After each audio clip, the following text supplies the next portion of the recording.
All right. Sorry for the interruption on that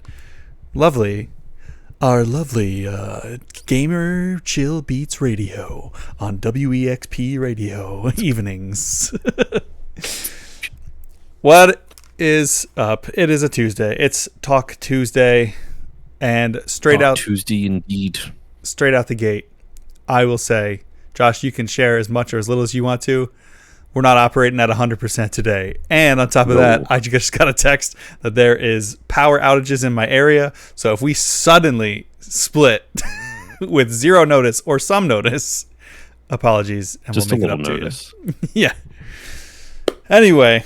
I'll take care of my shit off at the top. I had a real bad fucking weekend, y'all. Just nothing really more to add. I can't really elaborate any further than that. It's been a rough few days. Had a bad weekend, had a good afternoon yesterday, and had an okay morning today, like morning/afternoon today, but it's been just a really bad couple of days, and I am really not like it's I can't put on like a happy face. I'm bad at hiding my emotions in the first place, but I'm extra bad when shit's really bad. So yeah. Thanks, Parallax. I appreciate it. It'll be okay at some point. I just don't see an end in sight just yet, and that's the hard part. I know it's going to, because everything passes, right? Everything always passes. It's just it's just a matter of when. Yeah, and it doesn't make it not suck in the moments when it is happening. So exactly. Yep. So that's all I can really say on my end. So I won't have as much to share today. I can at least give some minor announcements and shit for stuff that's coming out on the podcast, but whenever you think is a good time for that, Andrew, I can do that. So yeah, I mean, if you want to lead with that, you can, because I don't know how much time we have. I have some things to talk about that'll be not time consuming. It'll probably still be a pretty short stream tonight. But yeah, why don't you kick us off with what have you experienced this week / what news have you from the front? From the front.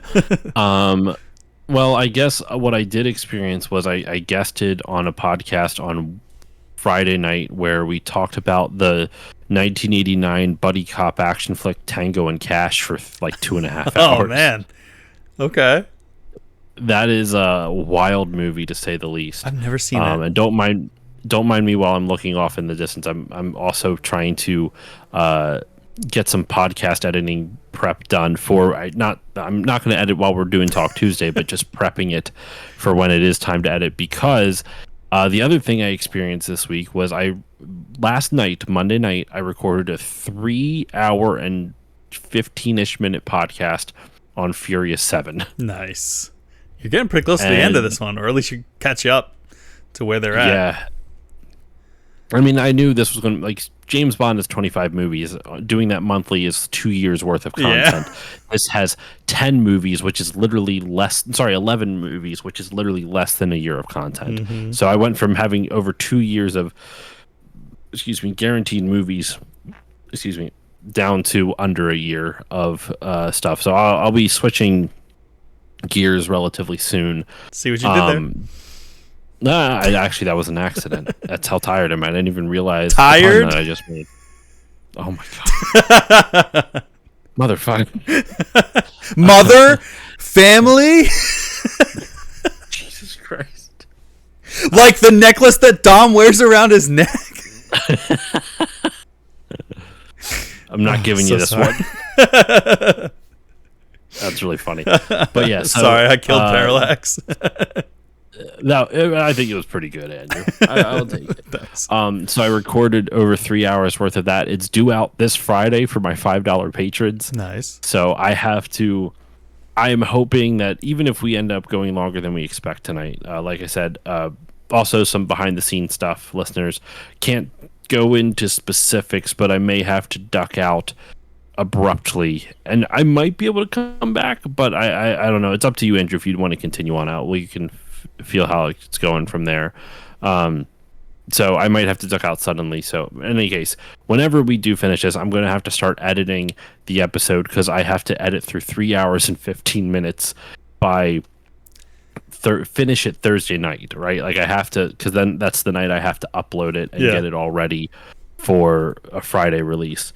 So that's a lot of fun. Hold on, still family. I'm naming the save file now. Still family, firmly. Still family. Still family, baby. Okay. Back on family. I can't even make my voice. 7. Like I don't have a very high voice, but I still cannot make my voice as low as him without just being like whisper grumble. I can do pretty well. Family, everyone, family. Yeah. You don't ever turn your back on family. You don't ever turn your back on family. You get that like rumble, the like vocal fry almost. Yeah. Well, that's cool. There's a little bit of that, yeah. So it Fast 7, is that the space one? Is that the one where they go to space? No, that's the 9th one. Okay. God. Furious, and it's Furious 7, Andrew. Right. Excuse you. So sorry. It's the Fast and the Furious, Too Fast, Too Furious, the Fast and Furious Tokyo Drift.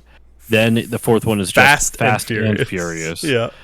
5th one is Fast 5. 5. The 6th one is Fast and Furious 6. Mm-hmm. The 7th one is Furious 7. The 8th one is Fate of the Furious.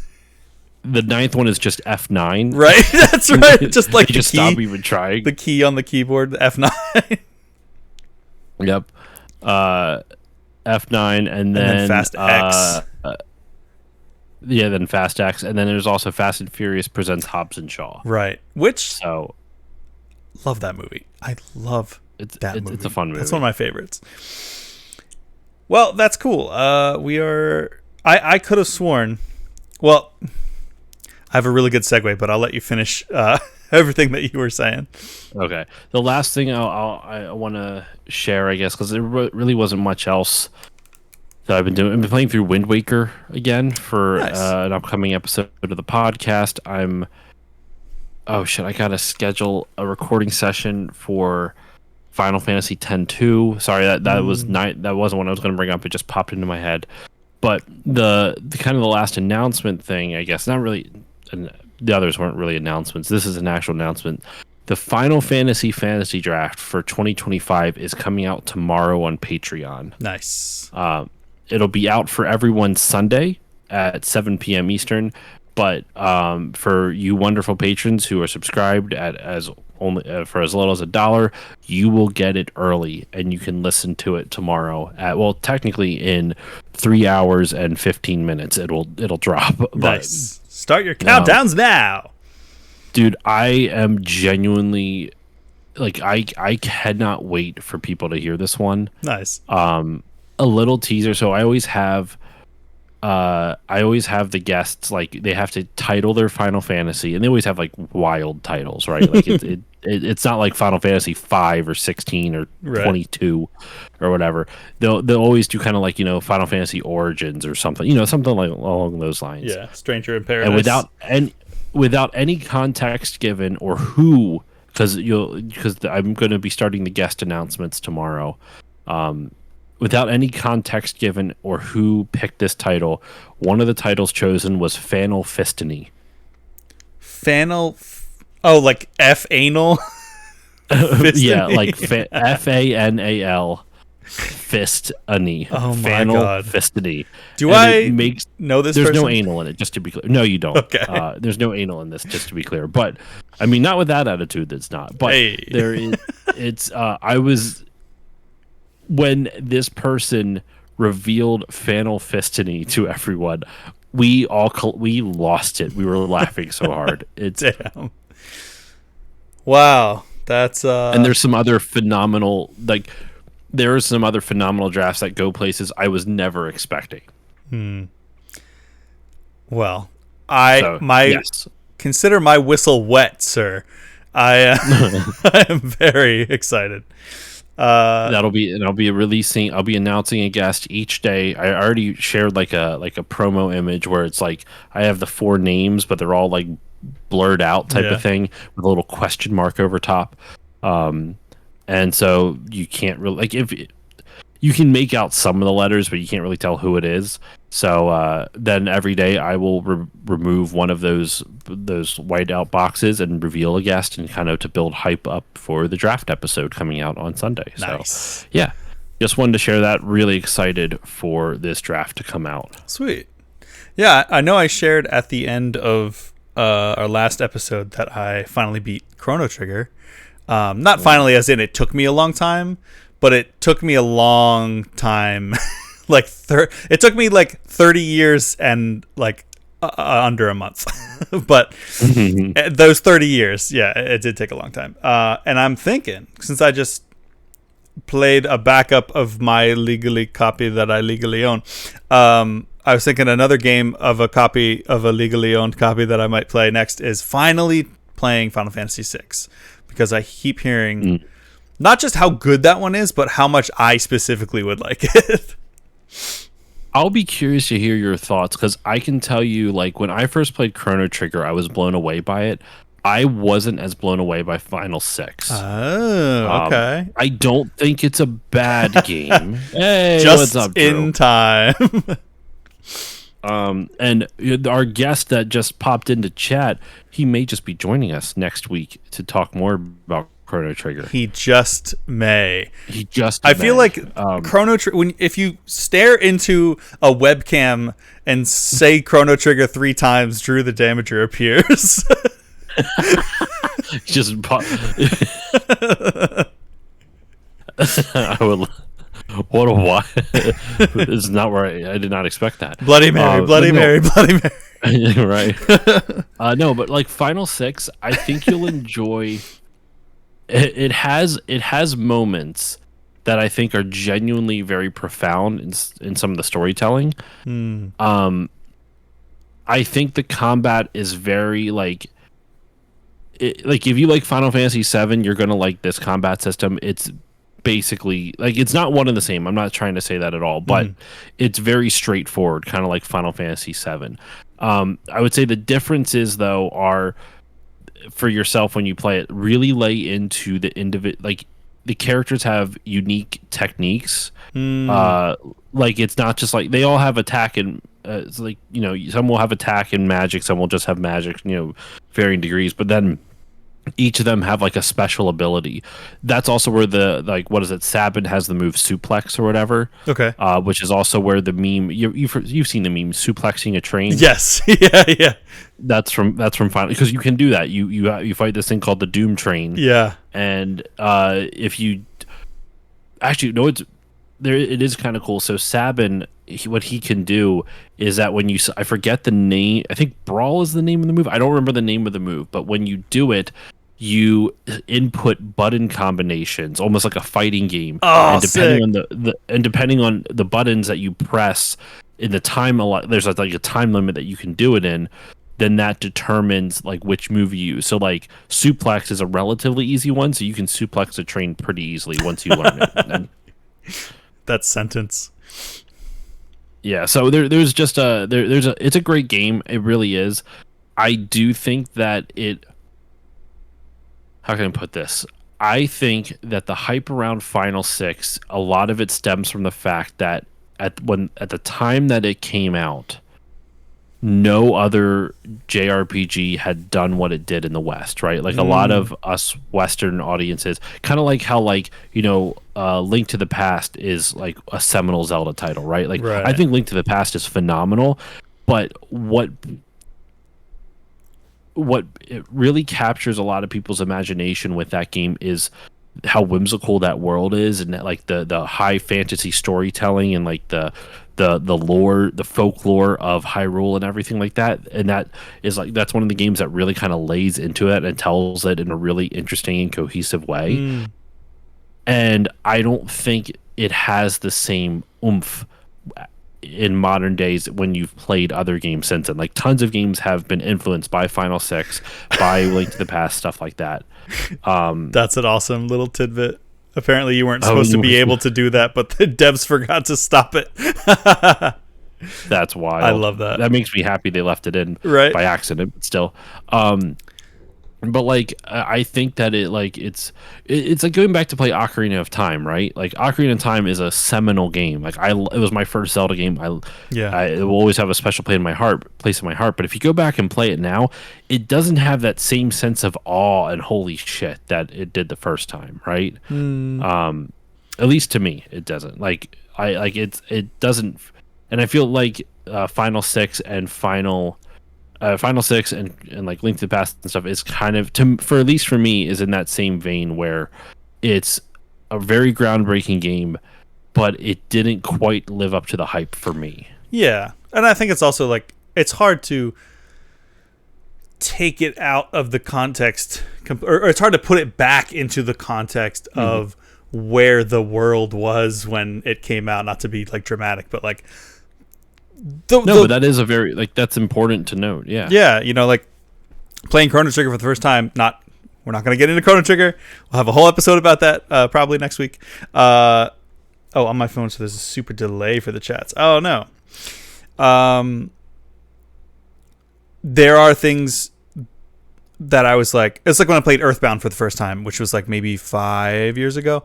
There's a lot that I was like, yup, this is why this game has the legacy that it did. And then there was, yup, this is why this is frustrating to play this in 2020 or 2025, So you get the good with the bad. But yeah, I'm thinking I may play that next. I may also go back and force myself to play Super Metroid because I was like... I loved Super Metroid. I find the Metroidvania-ness of those types of games really frustrating.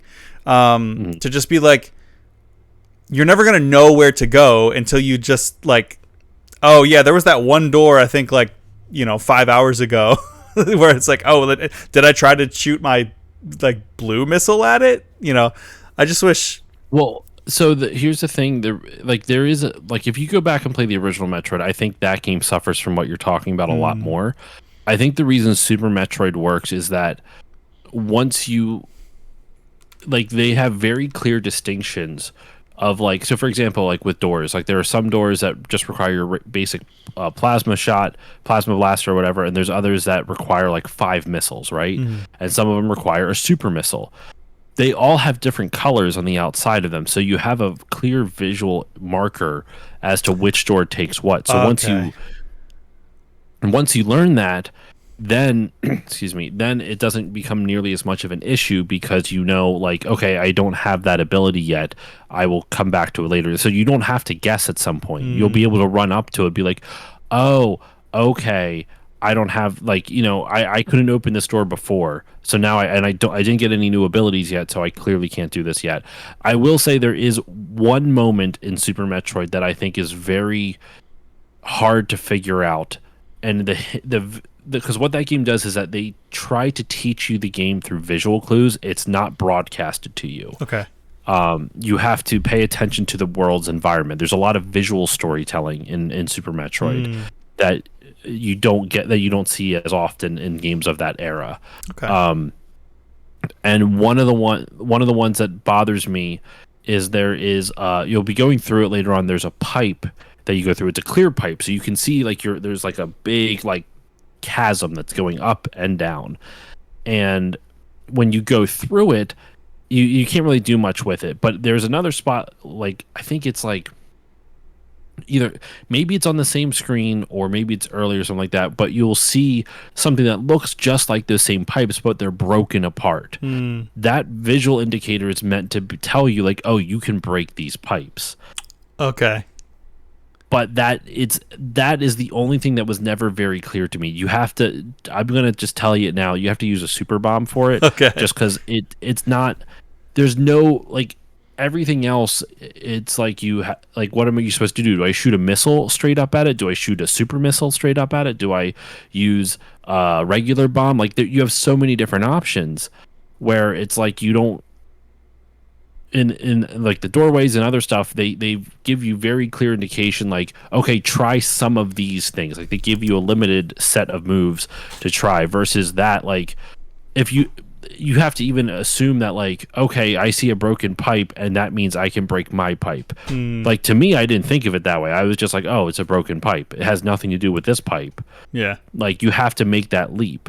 And I don't think it's as clear it wasn't that clear to me. I had to look that shit up. Yeah. There's plenty of moments like that in those old games. I mean, there's plenty of parts in Chrono Trigger that I had to look up and be like, where, like, a character will be like, they'll say something super vague and I'm like, what does that mean?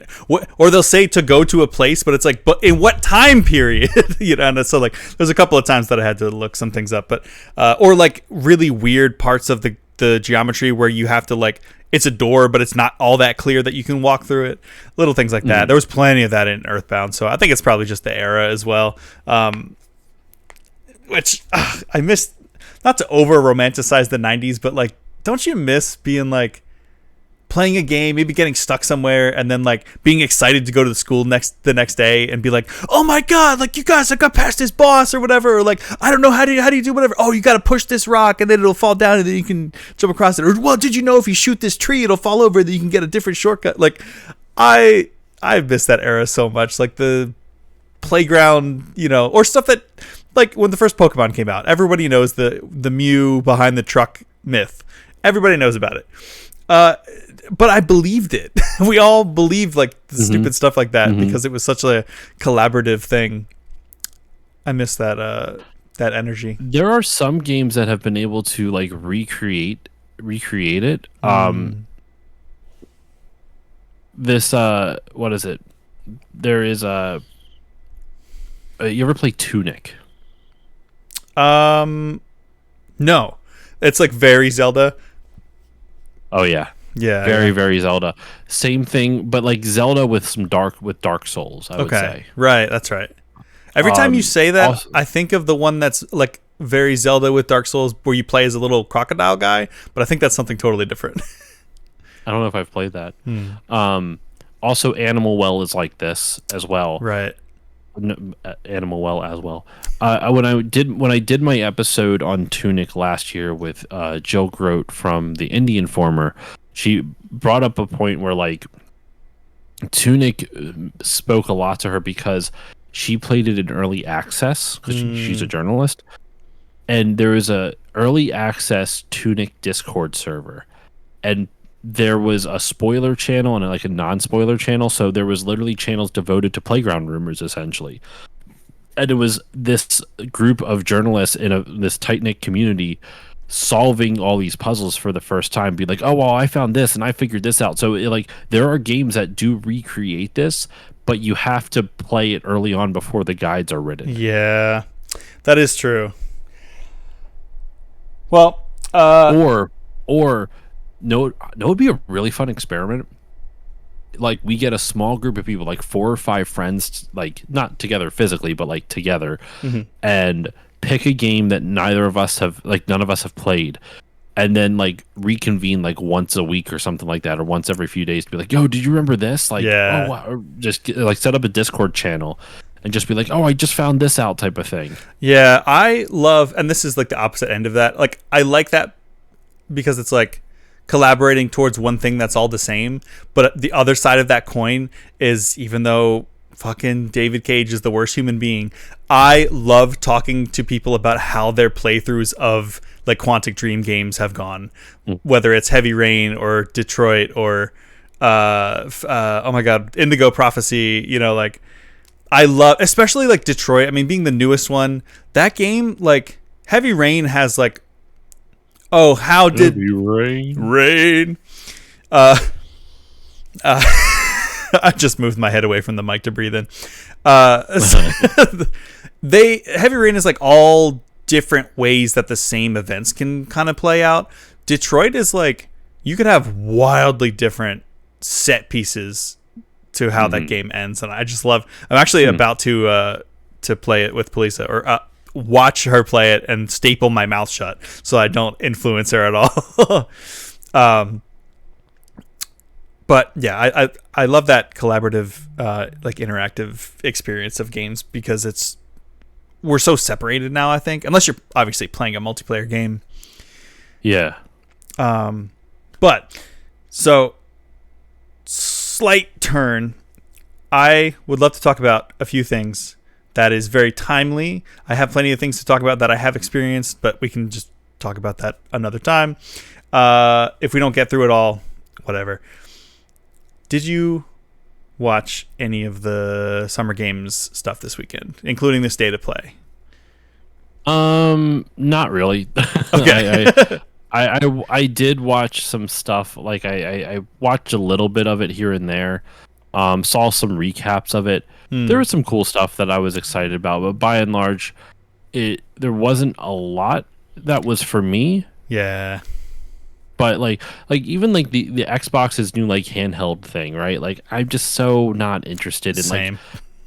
Like it's not because it's Xbox. I think in a weird sense you need like if you want to make a handheld now, making a handheld that just is a Steam Deck copy is a waste of time. That's what I was saying. I was like, oh, that's all it is. I thought it was like an official Xbox branded Steam Deck when I saw it. And then they're like, it's our own thing. And I'm like, why? Steam Decks run Windows. Like, you're competing with yourself.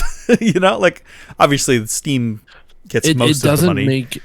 It doesn't make any sense to try to do it. But like, it's still it doesn't PC make gaming. Any sense.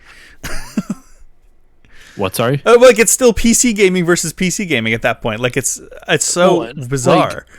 Like, if you want to bring something into the handheld space, you have to do something new. Yeah, that's just what it is. Right. So the Switch works because the Switch is that home console / portable console, right? As per Josh's episode, there's very little originality these days with handhelds. True. Yeah, I it's funny that we're talking about this because I had an episode that came out on Sunday where I interviewed Tommy Keogh, who wrote a book about the history of handheld game consoles. Really fun. Parallax had some very kind words about it. I very much appreciate that. Once again, Parallax really needed to hear that after this weekend. You have no idea how much it meant to me. I'm not asking for like compliments all the time, but every now and then one just hits right at the perfect time. And that hit right at the perfect time. So thank you. But no, like I would say like if you look at the Switch is its own unique thing, right? You know, the first and only hybrid system as of now, right? You had the 3DS still kind of around on its thing. Well, let's not even count anything prior to the Switch, right? Let's not even count the 3DS. We'll just talk about stuff from now on, right? Mm-hmm. From the Switch onward. Switch 2 comes out and they innovate on it. It has mouse support on that thing. It's wild. Like there's some really cool stuff that they're trying with the Switch 2. And as much as I would love to afford one, I just can't right now. Yeah. Just there's no way I could justify $450, and that's fine. Like I'm not even mad at the price necessarily. I understand prices go up. Tariffs also fucked us over, but that's besides the point. So besides all that, though, you know the Switch is its own thing, right? It is a console handheld hybrid, right? Then you have the Steam Deck, and Nvidia has their own type of thing too. Their own like Steam Deck clone. Yeah, I forget what it's called. Weird. Let me, while I'm looking it up, while we're chatting about it, I'll look it up. Nvidia handheld. The ROG Ally. It's like $1,000. That's the crazy. Xbox one. No, it's. Oh no, Ally X. Yes, you're right. I'm sorry. Nvidia Shield. That's what I'm thinking of. The Nvidia Shield, which is a streaming media. It's a streaming handheld device, right? It's meant to. Oh, now it's like just a streaming thing. I remember at one point in time it was like a handheld system. Huh. So that is it? Just do like the Xbox? Oh yeah, no. And Nvidia Shield. It's a portable gaming console where you can it's a little wonky looking. I don't know. I don't remember when exactly. It came out in 2013. Oh wow, it's what? Earlier than I thought. Totally fucked that up. That was a bad thing to bring up. But okay, so maybe scratch that. Yeah. But I think the point I'm trying to make is if you look at the handheld space right now, you have the Switch as a hybrid, you have the Steam Deck as your PC on the go, and there's other. I think there's been a couple clones of it and stuff like that. There's also obviously the retro handheld stuff like the Anbernic systems. There's also the anything from Analog, like Analog Pocket and stuff. Analog Pocket looks fucking dope too. I really want one of those real bad. Yeah, but that's just a fancy Game Boy. It's not like a new thing. Yeah, but it can play almost everything. Yeah, right. Like you can get add-ons and shit like that. There's also, which I highly do not recommend getting in the slightest. You have the Mod Retro Chromatic, which is like it's basically it's a really fancy upscaling like handheld gaming device for original Game Boy games. The reason I don't recommend getting it, it's probably a fine product, but it's made by Palmer Luckey, who is the dude who founded Oculus, and he's also like a defense contractor. Oh God! Like he's a piece of shit. Also, fun fact: his brother-in-law, Matt Gates, so he can go get. Oh my God! Yeah. Wow. Winners. Oh my God! All around. He created as like an art piece. He created a VR headset that kills its human user in real life when the user dies digitally in a video game, in commemoration of Sword Art Online. I was gonna say, what are you just trying to make Sword Art Online? Yeah. He does a lot of he fundraised for Trump and all this other shit. He's fucking stupid. Yeah. So don't get a Mod Retro Chromatic. He's a piece of shit. All right. But there's a lot of stuff like you either have your PC on the go, you have your Nintendo Switch, which is its own brand. It's unique compared to everything else. Yeah. Or you have like your retro scenes. And as we've seen with what Sony tried to do with their stuff, is they came in and just tried to be something that already existed. Like the PSP was a modest success. Like that should have been the building. It was a building block. The Vita should have been a huge jumping off point. Yeah. But and what's frustrating is the Vita should have been better, but Sony just fucking decided to stop. Like, I'll get into that in just a moment. Their marketing was bullshit. I worked at Sony when that came out, and I was like, they did nothing to promote it. Exactly. And they should have. That's what's so frustrating about it. Yeah. And when you see Xbox doing something like this, there's no original content for it. There's no unique form factor for it. Like, right. What makes it stand out to like a Steam Deck? Right. Like, why would you even bother? Like, people who already have who are interested in this are most likely already own a Steam Deck anyway. Yeah. It's like Sega being like, hey guys, we're coming out with the Game Gear 2. And all the games that they put on it are games that you can already get on the Switch. And that is the issue that Sony found themselves in with the PSP and the PS Vita. They would just port games over from the PS2. And this is the PSP version of this game. And the games that people remember the most on that system are games like Crisis Core, Birth by Sleep, Lumines, Patapon, even Loco like Daxter Roco. and the Ratchet.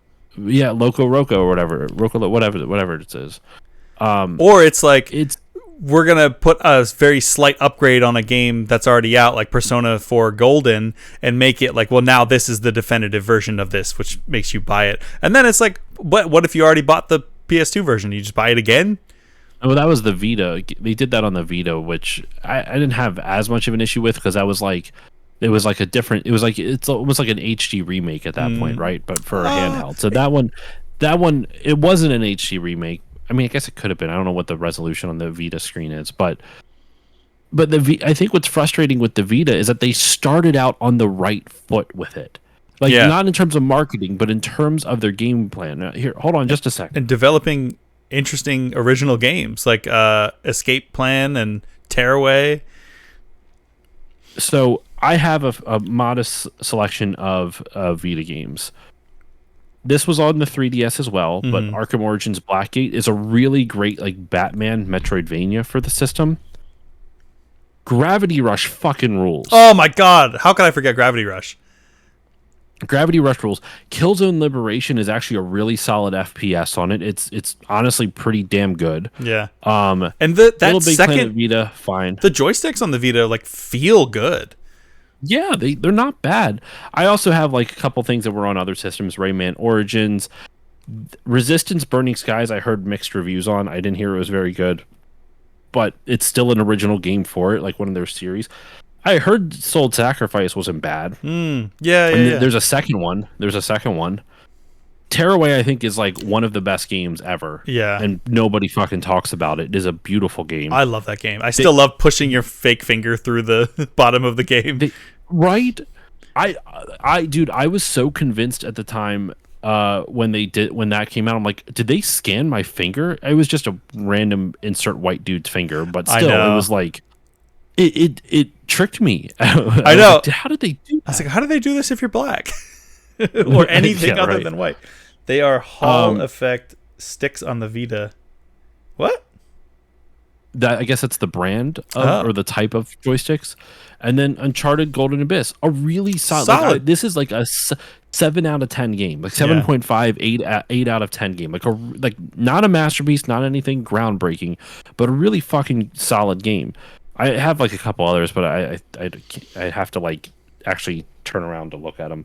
Assassin's Creed Liberation, there we go.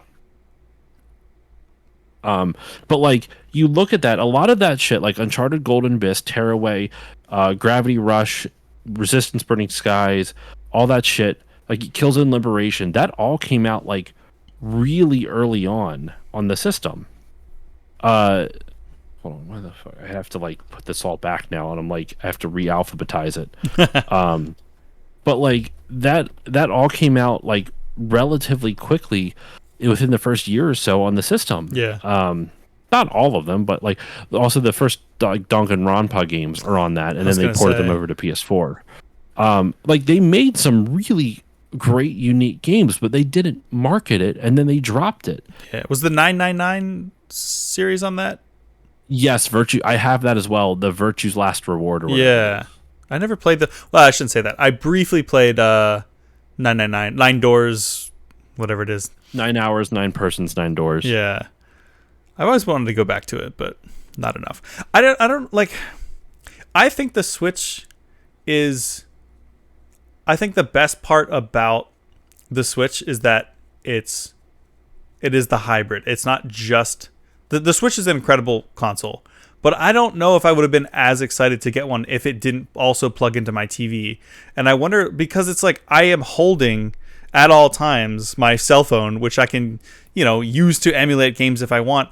I don't know why companies don't put more into making first party mobile games that aren't, like the gotchas and the, because are they not powerful enough? I don't know.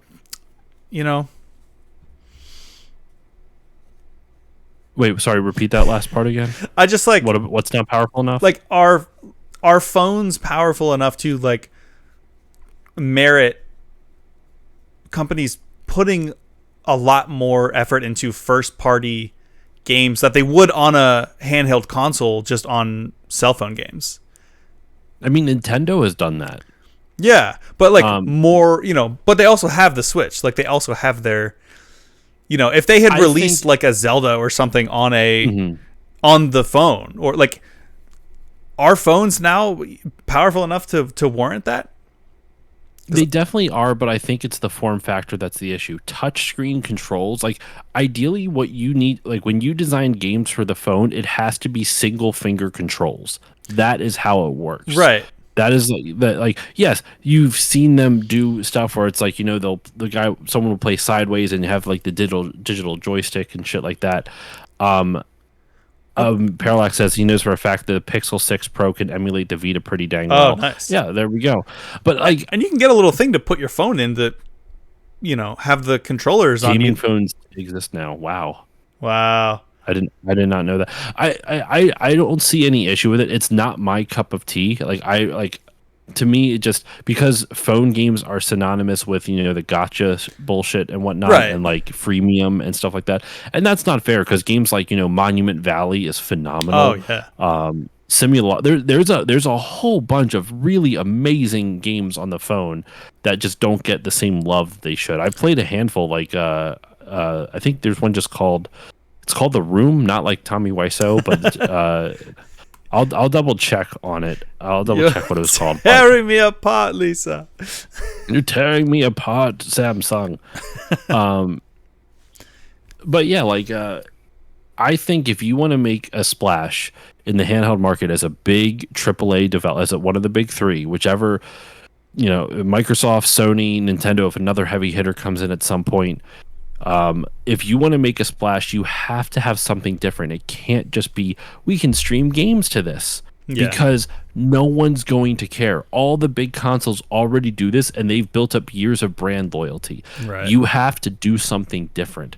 And that's where I think, like, if you want to do something like that, you have to commit to having games that are unique to that system, that can only be played on that system, and not just because of, like, processing power. It has to be form factor. Yeah. The reason the DS worked so well is because of the touchscreen, because people started figuring out clever ways to play games with a touchscreen. Yeah. Some of them were a little clunky for sure, but it worked. And that's why it's so heartbreaking with the Vita, with the back touchscreen, the front touchscreen, the gyro and everything. It was legitimately something you could do stuff with that you couldn't, and a front facing camera and 2 back facing cameras and all this other stuff. Like, you could do stuff with the Vita that you couldn't do with other handhelds.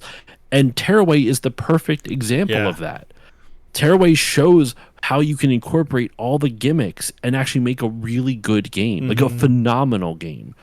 Like, one of the most wholesome games I've ever played in my life. Yeah. And I really think more people, if you want to get into a handheld market, if you want to do the handheld market, you have to find a way to be original, because Sony went with the PSP, they went with the media route, and that was really smart for the time, because MP3 players weren't quite, like, it came out right at the worst possible time for them. Because though with that said, though, they did beat like the iPod video for a little while, so that like UMDs were actually like you could make the argument it wasn't a bad idea. It ended up becoming one, but like it wasn't a bad idea at the time. Yeah. Then also with like MP3s and all this other stuff, like they banked on it being like a handheld that you could take with you and do more than just games, right? And the Vita was all that, plus that you also, if you wanted to, you could. Do you remember you could buy like a 3G phone plan for that thing? Oh yeah, and connect. Like, I didn't buy that. I bought the non 3G version. I'm like, I don't need to connect to the internet everywhere. That's crazy. Nobody understood it. Like, we were, like I said, I worked at a Sony store when that console came out. Nobody understood it. Even us employees were like, I don't know. I guess you buy like another phone line for your freaking. That's pretty much what PS it is Vita? for your handheld. Like, it's a dumb fucking idea. Shout out to the PSP. It still looks good, man. It does. PSP still looks really fucking cool. They both blew up in Japan. Yeah. Speaking of blowing up, take the battery out of that if it's not already out. No, it's still been fine. Nice. I check it every now and then. Let's check it right now. Is it? Hold on. I can't. Why can't? I have like a long fingernail. There we go. The battery is A-okay. No. Nice. No issues with it whatsoever. Still flat. Look wow. I had to take mine out because it was swelling up like a freaking balloon. So yeah, this thing still is still a chugging. Still loading.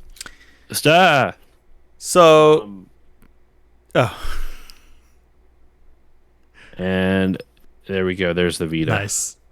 There's my Vita. That's with nice. The ring light in there. Ooh, yeah. So what I'm hearing is you didn't watch any of the Summer Games Fest. I see. I told you off mic. I'm like, I will find a way to talk about something, even if I wasn't in the mood for it. And I'm feeling a little bit better now. That's good. But sorry, one last thing before we get back to Summer Games Fest. Shout out to the Playdate. I've talked about it before on stream, I'm pretty sure. The Dropout? Playdate. No. Serious? That's No. Playdate is a handheld gaming system from a company called Panic. Oh. Panic also published Firewatch. They're a game publisher that kind of dipped their toe into handheld gaming. It is a little tiny yellow 1-bit console. Like, it's only black and white graphics, right? What? Tiger Electronics.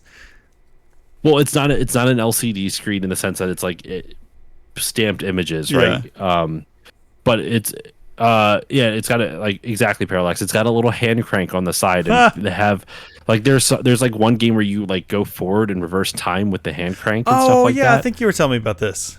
Yeah, they have a really it's small market share. It's not meant to change the earth or like shatter expectations, but it's really fucking solid for what it is. They've built up a nice little like niche audience with what they've got going on. So Nice. yeah, really cool. But anyway, so yes, I did not watch a lot of Summer Games Fest.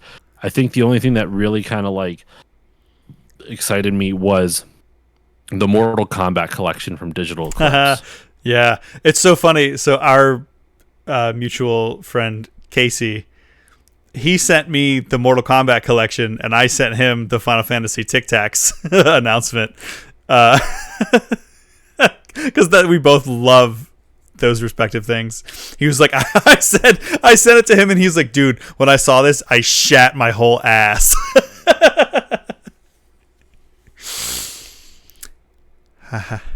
Sorry, I was just reading. He said, shat his whole ass. Said, yeah. I sure no. He said, he said I shit my whole ass, and I was like, yeah, that tracks. I haven't talked to Casey in a while, man. I haven't either. I haven't seen him since the wedding. His wedding. He's a good. Okay, so I'll go through the things that I was excited about in case you have to run in the middle of this. I'll list them all, and then we can go back and maybe talk a little bit about all of them. Go for it. While you're doing that, I'm going to look up the announcements as well, so that way I can see if there's anything that I was like interested in. Okay, so for the PlayStation State of Play, easily the winner of the 3 shows, at least that I watched. I didn't watch the Cozy showcase or whatever because I'm like, shout out to Jenny Wyndham. She follows me on Instagram, and she is the one that organizes the whole Cozy Games thing. Oh, sick! That's awesome. Yeah, just thought that was wanted to shout her out. Yeah, you're in the industry. Sort of. So I watched the PlayStation State of Play, which then like less than a week later was that last Friday was the main show of the Summer Games Fest, and then Sunday was the Xbox Showcase. PlayStation State of Play easily won this year for me. Mortal Kombat Arcade Collection. As soon as I saw the arcade and I heard Ed Boon's voice, I was like, Mortal Kombat. Like, sick! Mortal Kombat! And I'm like, it's cool. I'll be happy to play them again in like rollback netcode and be able to play online. Absolutely get my ass handed to me because I'm no good at those anymore. It's cool to finally have this. Like, Street Fighter's got it. Pretty much any Capcom game now has a collection that you can play it. It's awesome and great. They've been trying to get this to happen for ages.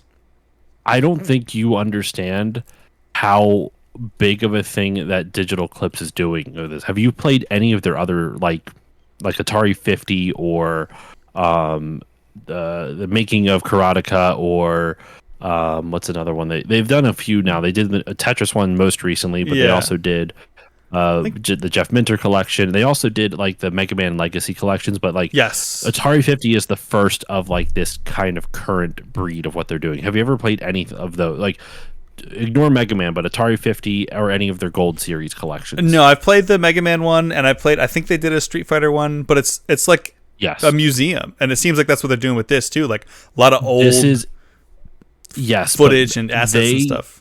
It is not the way you remember it from the Mega Man or Capcom collections. What they do for these is that I wish I could like bring it up on stream somehow. I don't have my Switch on me, so even if I could like stream it through Discord and you could put the Discord up, I don't have it on me. But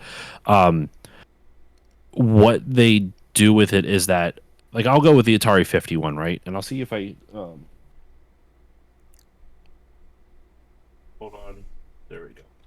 I want to see if they have if I could find like a picture in here. So here's the case that I was talking about, but that's not what it was. So the way they organize these from Atari 50 and onward is that they go through a timeline. Though it'll think of it just like you see in a history book where that you have dates and then like little blurbs about the events on each specific date. Think of it like that, but instead of blurbs written along the timeline, they will have concept art scans that you can look at. They will have interviews, both I can't say what it will be for the Mortal Kombat one, but at least in Atari 50, they find archival interviews, like from archival footage from the for Atari's in the 70s, but for this would be the 90s.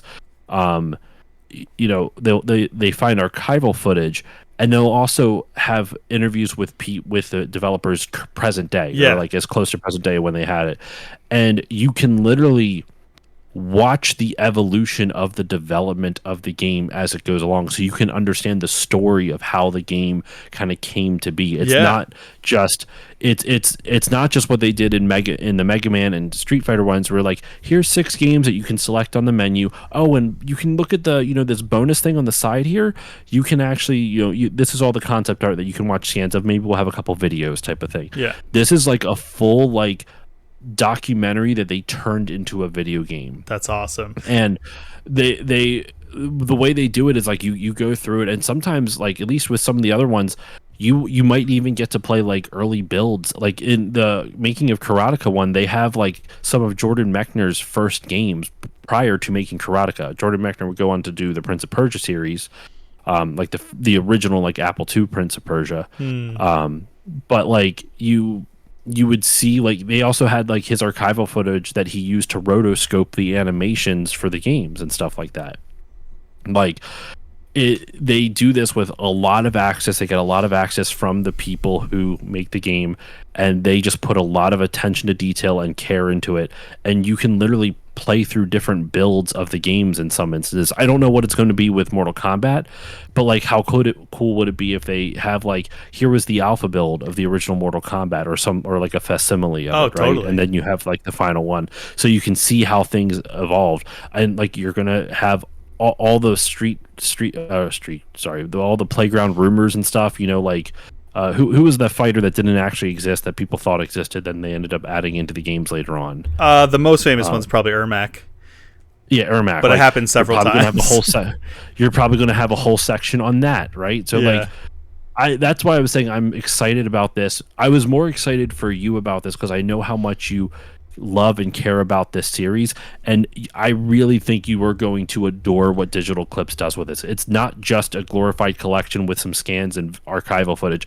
It is like a documentary of the making of the franchise that you aren't going to see but done in a medium as a video game, which which is just, it blows my mind. I love it. I can only hope that's what it is, because I will shit my whole ass if that's what it is. You know what? I can tell you. Give me 1 second. So hold on.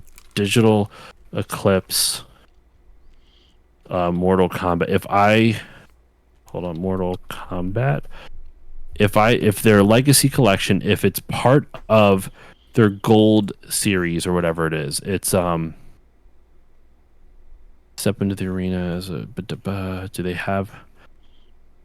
Let's see. Step in the arena and choose your fighter. Includes all essential games from the Mortal Kombat's early years. Experience the legendary origins of the franchise with iconic arcade classics that started it all, alongside a curated selection of the most loved home versions for the Super Nintendo, Genesis. Dive deeper with rare and fan favorite releases across the Game Boy. They even have like fan-made stuff. Digital Clips' interactive documentary format explores how Mortal Kombat changed the way society perceived video games. So they're doing it. They're doing that format. They've been doing a series that they called like their Gold collection games, or like what do they call them? I forget what, like Gold. Like fuck, I'll look it up. I don't remember the name of it. But it's like their brand of this documentary style video game. That's sick. Yeah, I'm super stoked. I even just seeing like the archival footage in the trailer makes me think like there's going to be a big emphasis on the behind the scenes stuff. So, and hearing it sounds like that is what they're going to do. Even just seeing Ed Boon and John Tobias together again, like they've parted ways a long time ago, and it was cool to see. I think the last one that John Tobias worked on was 4. And then, so seeing them like side by side at the arcade again was like, oh, the bros are back together. Noob Saibot themselves are back together. Was there any bad blood, or did you just kind of like, the guy was like, I'm done with this? Sometimes you just don't want to do it anymore. Yeah, so I think what they say is creative differences, which is usually the polite way to say there was some bad blood. But okay. Yeah, I don't think there was. Well, there was a little bit of litigation, but I think that involves a little bit more so from the actors, which I remember we had a conversation about one of the actors one time. Yeah, that was a wild story. Yeah, I'll share that. I know we shared it on this before. Oh, maybe we did. Okay, I wasn't sure if we were going to talk about it. We did share it. I mean, we didn't go into the more of the specifics of it, but that he follows me on Instagram. Hell yeah.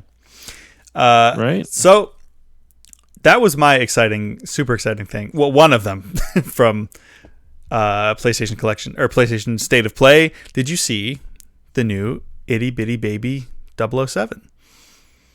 Yes. He looks like he's 21 years old. I'm okay with it. I like it. Really? I like it. Yeah, I think too often, like, Bond has always been a character that like the youngest he ever was in his early 30s. Like Sean Connery, I think was like 33 or 34 when he first took the role in like 62 or something like that. And then he was, by the time he left it, he was like 46, and Roger Moore was younger and was 45 when he started his run, which is crazy because Roger Moore went from 72 to 85. So he had like a 13-year run where I think he was like 55 or 56 by the time he retired from the role. Oh yeah, like the whole thing with Roger Moore is like, if you look at his final role in A View to a Kill, like, I don't know if this is apocryphal or not. I heard it on the James Bonding podcast. Matt Gorley said it. Apparently, and I kind of trust him because he does this type of research a lot. Apparently, they had to put like flour in his hair to make it look thicker. Roger Moore's hair. Yeah, and it's so. Matt made a joke. He's like, I have a hard time seeing Roger Moore get old in this franchise because it's his favorite Bond. Oh, okay. Yeah. So yeah, I am very excited for it. I did actually a bonus episode that was free. It was a free Patreon episode that I released for everyone that had all the kind of breakdowns of my thoughts and feelings on what they're doing with Bond. Nice. Yeah. So there was that. I mean, that looks interesting. I just had that written down because I knew you were going to want to talk Bond. Obviously, Final Fantasy Tic Tacs is a pretty big deal. Not for me, unfortunately, because it's a tactics game, so not my cup of tea. And then new Suda 51 game. I've already forgotten what it's called, but the guy who made Killer is Dead and No More Heroes and that really weird one with the gun, the guy with the gun shaped like a boner from the 360 era. No More Heroes? No, that was. Yeah, I said No More Heroes. That's probably his most famous one. Oh, God, what's that called? I don't remember. He has two games that are supposed to... One game, maybe it already came out. It's called Hotel Barcelona. Is this it? Or is it Romeo is a Dead Man? Romeo is a Dead Man's the new one. Is the new one. Yeah. Okay. He has a game that either came out in 2025 or is already out. Oh, no, it looks like it already came out? Oh, no, there's a... I don't know when exactly it came out, but you can get Hotel Barcelona. You can download the demo, and it's coming soon. It's a 2.5D like side-scrolling action game. It looks like. Okay, I never heard of that. Interesting. That's also from Suda 51. Yeah, he is insane. Or Suda. And then he's a weird boy. He is a weird boy. He's just a silly little guy. And then the big bombshell announcement that they just dropped at the end of this showcase was Tokon Fighting Souls. Have you seen that one? Isn't that... Wait, no. That's not the Capcom game, right? Or the Marvel game, right? It is the Marvel game. Oh, is it? Okay. Yeah. Since it's a fighting game, kind of like you with the tactics thing, I saw I'm like, don't care. So it's Arc System Works, who makes Guilty Gear, and arguably is like one of the best fighting game developers out there. And my favorite current actively developing fighting game developers. It's almost like Elseworlds. Like, I know that's a DC reference, but it's like it's almost like this little world exists in a universe where Japan made Marvel Comics. And, so like Iron Man basically is a Gundam. Everything's like very anime, and the whole trailer is in Japanese, and it's like very manga inspired. And like Arc System Works is like the anime fighter team. Like, yes. So just to see them collide like the very Western style comic characters into their own anime style is wild. And I want an animated series of it like now. But the character designs look sick. They've got, I think, 8 playable characters, because it's 4v4, which is my only like hang up about it. I'm like, that is too many. That is far too many. Like, I have a hard enough time keeping 3 characters like when I play Marvel vs. Capcom, but 4. But so they've announced Iron Man, Ghost Rider, Iron Man, Storm, Ghost Rider, Spider-Man, Captain America, Miss Marvel. What were the other 2? Doctor Doom and somebody else who I can't remember. But all of them have like this really cool, like, yep, this is what it would be like if Marvel Comics were manga. And it looks absolutely insane and blew me away. But then also everyone was like, wait, so are they not making a new Marvel versus Capcom now? Like, did Capcom lose the Marvel license or something? Like, so I think it's probably safe to say that's going to be shelved for a while. But that just means I think then Capcom is just going to make another Capcom versus SNK, which is like, cool, that's fine.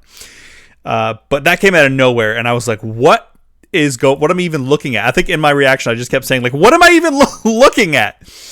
It's so over the top. It's so like, it's, if you've seen gameplay of Guilty Gear, it's just that with Marvel characters, but it's just wild seeing their take on it, and it looks rad. Running through real quick, Summer Games Fest, things I was excited for, a Wu-Tang Clan game. Yeah, I saw that. I was like, Wu-Tang has been doing like it's always interesting to me, like what they decide to put get their hands into, Yeah. Like, I know who's the one dude, RZA. Yeah, he does a lot of martial arts stuff, right? Yeah. I mean, they're all huge martial arts nerds. Like, I was like, oh, this game is what they think their music sounds like. Or like, this game is what they want people to see in their head when they listen to their music. When they listen to their music, yeah. So that looks pretty sick. The new Scott Pilgrim game, spiritual successor to the original, made by the same team. Anamanaguchi's coming back. Yes. Atomic Heart 2 looks awesome. Did you see that? Did you play the first one? I never played the first one. I didn't either. I know online people were giving it a lot of shit because it's like, oh, it's Atomic Heart 2 or something like that. I never even played the first one. What was the big deal about it? I don't know. Oh, I don't know. It looked like steampunk BioShock. Yeah, which is BioShock Infinite, but go on. Right, but like with more of like Fallout time period. Like, I think it's supposed to be like that kind of Cold War era steampunk, but this new one is like almost like, I don't even know, it like it borders on like solar punk, which is a super cool aesthetic that I want to see more of. It looks very different, and they said in the trailer it's a spiritual successor, so I think much like BioShock Infinite to the other BioShocks, it's not all that related. But it looks super sick, and there's like a new multiplayer experience that takes place on this giant like floating cube that like rotates, like this Doctor Strange city rotating thing, or the Inception like city thing. I'm like, I don't know what's going on. I don't know what I'm seeing, but it looks badass. The synopsis for the first Atomic Heart In a mad and sublime utopian world, take part in explosive encounters. Adapt your fighting styles to each opponent. Use your environment and upgrade your equipment to fulfill your mission. If you want to reach the truth, you'll have to pay in blood. Ooh, nice. And you can actually buy the original one up until on Steam. I should say there's a sale for the first one for only $20 up until June 16th. That makes sense. That's smart to put that on sale now after they announce the sequel. And it looks like it's first person like shooter type of thing. Yeah, it looks very much like a love letter to BioShock, which I also have not played. I've never beaten, I should say. I love BioShock, man. Yeah. I need to play them. Playing the trailer. And that was very loud in my headphones. For the second one? Well, just Atomic Heart. It just like I had the Steam page up and I was just clicking through screenshots and I didn't realize that I accidentally clicked the one. But yeah. So that looks cool. Then there was like a puppet game coming out that's like an action comedy game where they created this proprietary engine to make the characters look like they're actual puppets, like Muppets. Like it looks like it's freaking Sesame Street, fuzzy, weird little puppet guys and stuff. And I was like, this is cool, but why? Like, I don't know.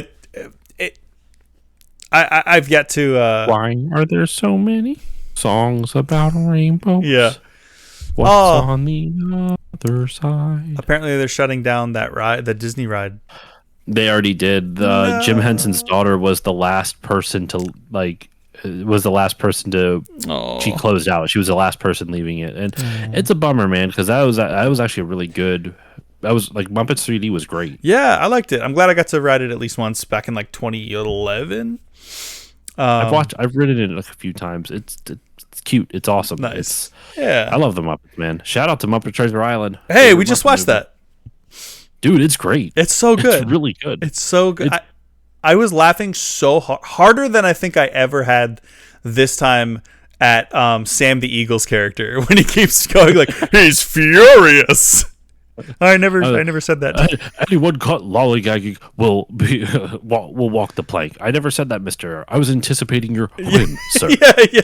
He's like, well, stop. The roll call segment of that movie. Oh my god, my favorite joke because they do the thing, you know, like big fat ugly bug faced baby eating O'Brien, and it's like this gorgeous woman, right? Which that you've seen jokes like that. It's funny enough, but the joke that gets me is there's so many. One, you know, where they.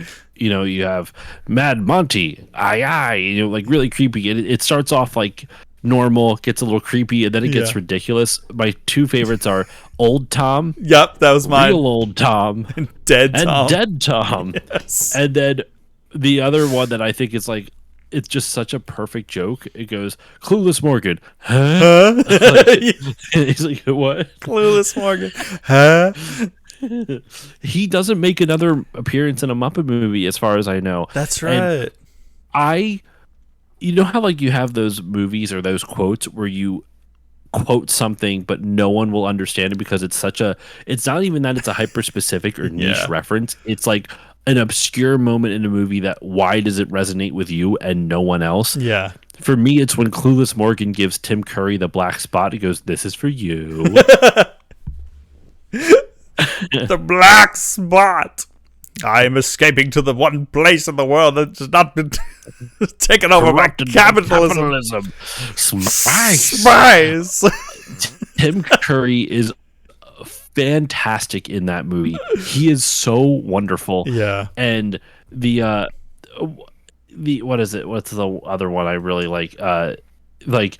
You know, right before they give Long John the black spot, a guy's weeping over the bones of dead Tom. He's like, "Dead Tom's dead. Yeah, Long shot him." Dead right. Tom's always been dead. He's always That's been why dead. He's called Dead Tom. Just drops it like he's like, "Oh."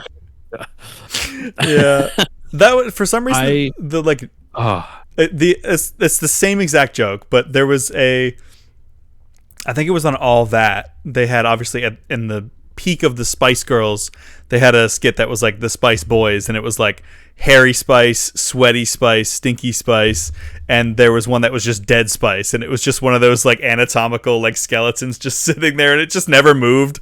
And I just always thought, like as a kid, that was the funniest fucking thing. It's like Dead Tom, Dead Spice. We have to wrap it up. I just heard someone come in.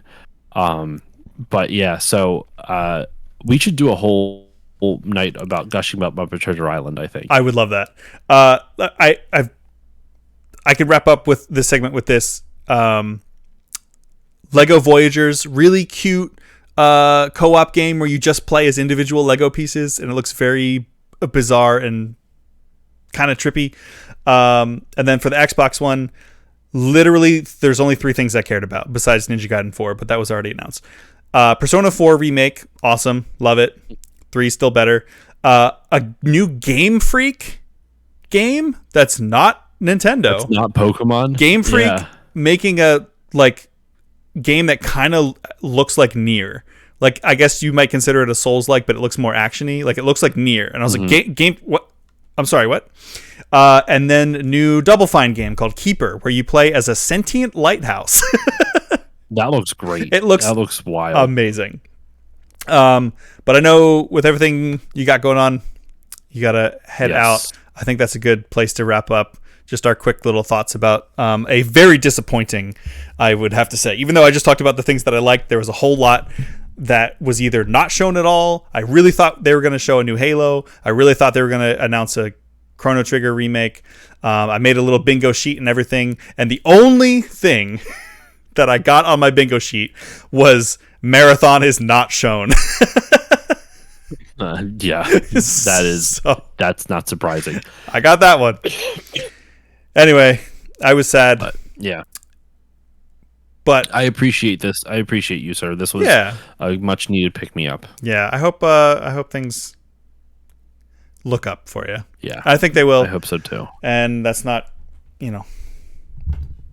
getting into just the things that are outside of our individual selves, like the everything sucking in this country. But that'll get better too someday, for better or for worse. Anyway, for better if it's going to get better, but yes. I sure hope so. I mean, I meant to say like one way or another, it's going to get get better. Tune in next week. We will be joined by another Drew, the Drew Tang clan. The Drew Tang clan will reassemble. Josh will be back. We'll be talking Chrono Trigger in depth. That's probably all we're going to talk about because it's Chrono Trigger. But very excited. Thanks for spending your night with me, everyone who watched. Thank you, Josh. Go kiss your wife on the mouth. All right. Have a good night, y'all. You too. See ya.